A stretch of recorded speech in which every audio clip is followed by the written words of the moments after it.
I'm Bishop Dunn. I'm here with Dr. Hunter, Principal, Heritage High School. All right, so Dr. Hunter, I wanted to ask, this big event, how do you feel about it being at your school?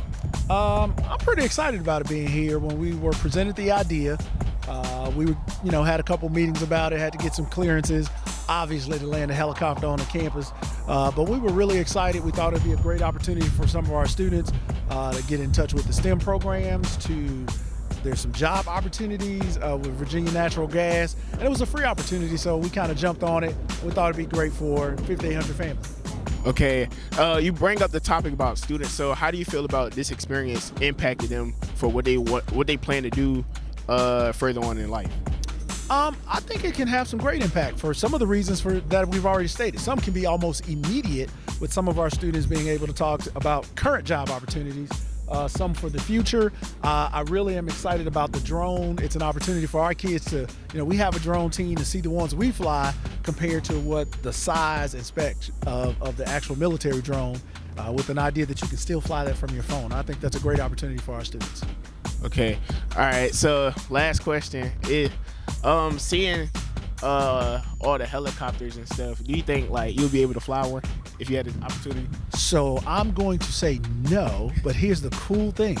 My spouse used to fly helicopters, so I've seen a little bit of this experience, but it's cool. It's been a while since I've had that opportunity to see some of the helicopters, and I think it's just a great opportunity to see one that's in great condition on our campus. All right, thank you for your time.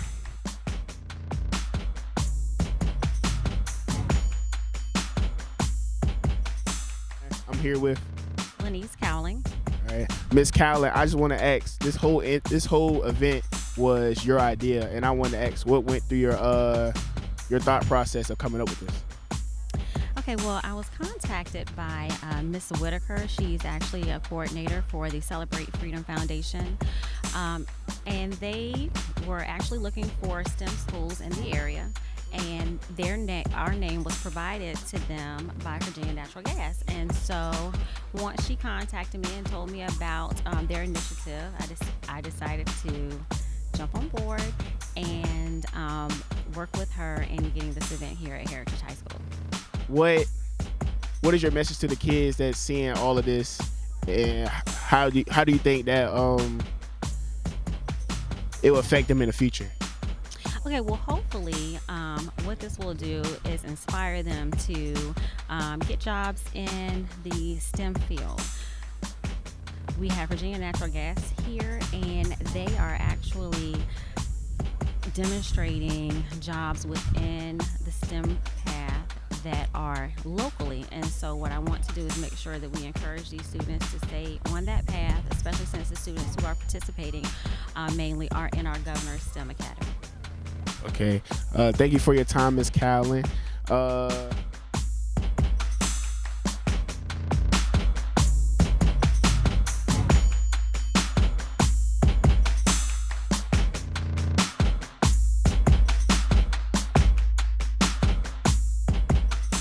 Bishop Dunn. I'm here with Dean Crapes, Celebrate Freedom Foundation.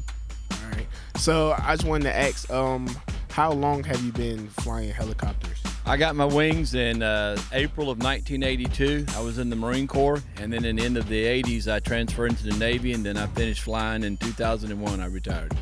Okay, so can you tell us about your experience with flying helicopters or flying stuff? Yeah, I was a CH-53 pilot in the Marine Corps, and I saw a Norway cruise, Caribbean cruise, all over the continental United States, and even into the Mediterranean back in the time there. And then I transferred in the Navy. I moved to Norfolk, where I flew for the HM-18, the MH Deltas there, and then I finished up my career there in TAC Group 2 in 2001. Okay, so I just want to ask, so you're out here for this event. Do you have anything to say to the kids that may want to fly helicopters or planes? Oh, absolutely. Yeah, we're promoting STEM, but pretty much we promote aviation here, aviation maintenance jobs, flying, working on them, airfield maintenance, etc. There's a whole lot of STEM-oriented and skilled labor jobs that the aviation community has, and we talk to a lot of students about it. A lot of students really, have no idea what all there is in the aviation field. But we also promote things, welding, carpentry, electrician, things of that sort also too, because all of it's skilled labor there that the students can really go into and really have a good career in and really make some good money with after high school. Okay, thank you for your time. You bet. Thank you. Thank you. All right.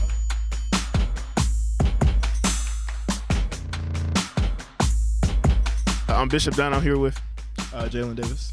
All right, so Jalen, I know you're a student here at Heritage, so I just want to ask, how is this event beneficial for everybody out here today? I feel like it gives you a lot of job opportunities. It gives you a lot of knowledge about different jobs that people don't know of. It allows a lot of knowledge to be withheld a lot of knowledge is withheld from the youth. So I feel like this really helps out, and it just lets people know. All right. So I know you're head of the ROTC. So I just want to ask, does this event also help build leadership into students? It definitely does, especially with the helicopters landing. I already talked to a lot of other ROTC cadets, and they already talked about they want to be a pilot. So I think this really, it really inspires them to go with their dreams and let them know that they can really do what they want to do. All right, thank you for your time. All right, I'm Bishop Dunn here with Madison Davis. All right, so Madison, I want to ask you, as a student here at Heritage High School, how does this event help impact the kids that's out here? I think this event will impact the students.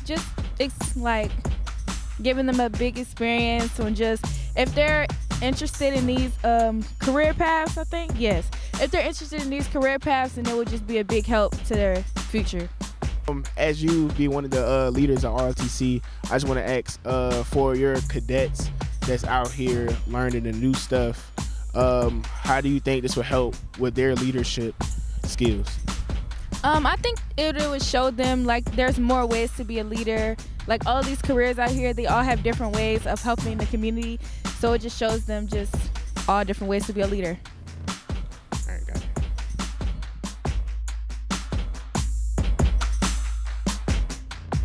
I'm Bishop Dunn. I'm here with Justin Carter. Black. Evan Nozem. All right, so as I see a month or so ago, I see that there's a lot of yellow tubing along Todd Stadium and Ward Boulevard. I just want to ask, were y'all the ones who put that down? So we have a contractor that's actually doing all the work for us, and that is a 6-inch plastic pipe. And what that's for is replacing all of the old lines that's in the ground right there along in front of Todd Stadium. Okay, so, and I also have another question. All right, so I want to ask, how does it feel to do your job every day knowing that you're helping people stay safe and helping people's health? It feels great to be a part of something that we use every day in this area. Natural gas is a lot of people use it versus being all electric. It's a different alternative to being all electric, so it feels great. It's a great way to, like he said, great alternative. It helps keep the community safe, and it's good to have the knowledge if someone has questions or anything relating to natural gas to be able to give them credible information. I would say it's nice that we're providing a really reliable and abundant resource, and honestly a good energy that costs are variant, and it's more affordable than say electricity, so it's a great feeling. Thank you for your time.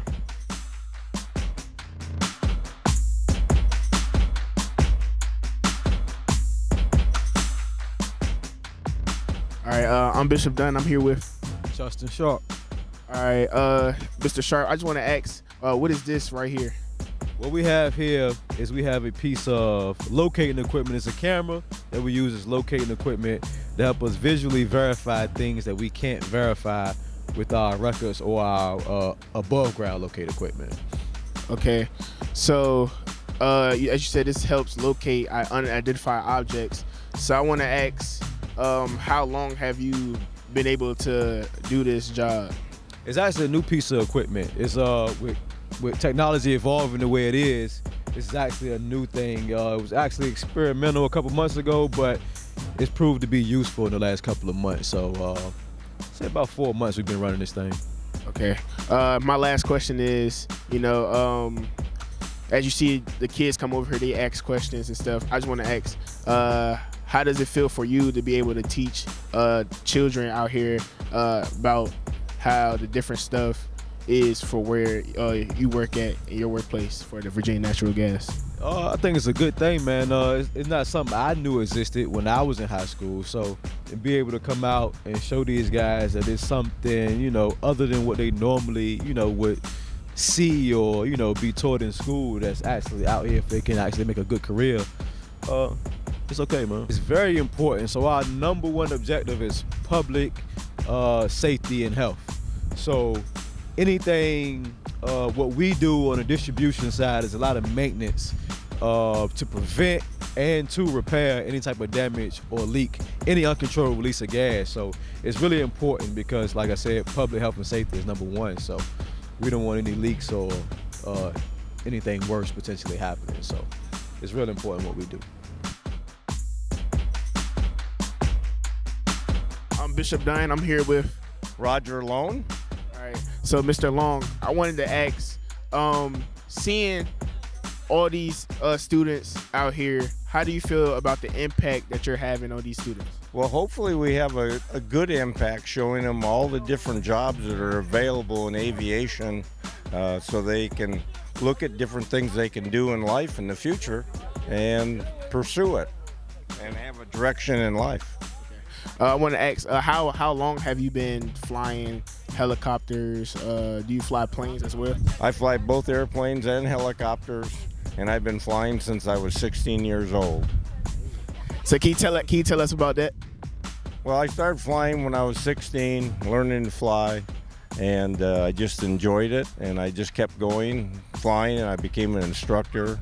And then I got drafted into the Army, and they decided I should fly helicopters. So that's when I learned to fly helicopters, was in the Army. And I flew these Cobras right here, like this, in Vietnam, 1971 and 2. All right.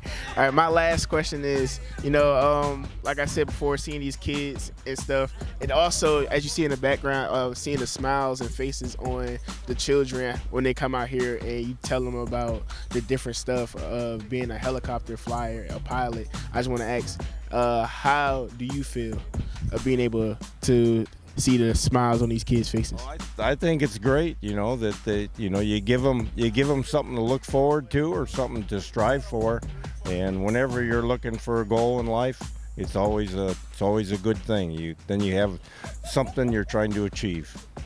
Thank you for your time. Okay.